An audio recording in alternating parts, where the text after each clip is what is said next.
primer. Yang batu dah siap tu, kita akan buat coating pula. Bagi yang penonton yang tak tahu, ini adalah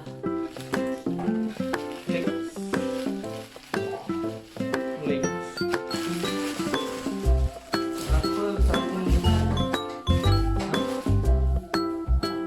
Kenapa kami menggunakan epoxy adalah kerana dia lebih tahan daripada cat.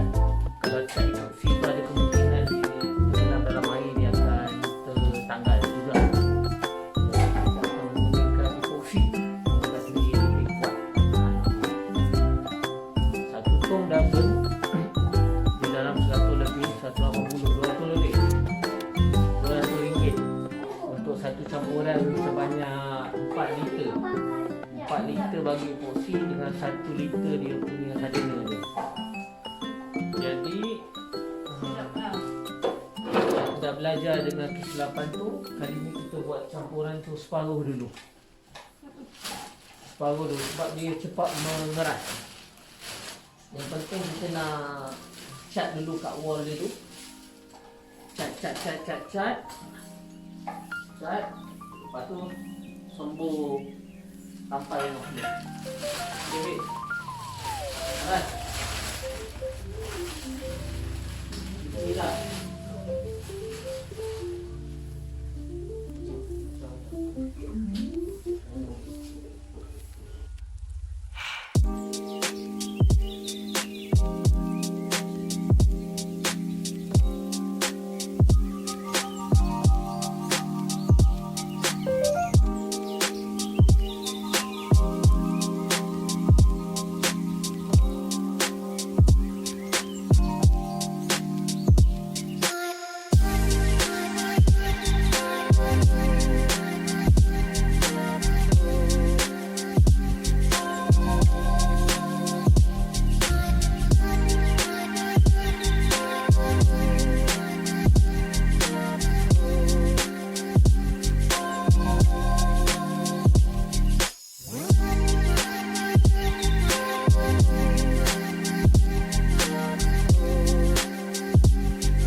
from the dawn.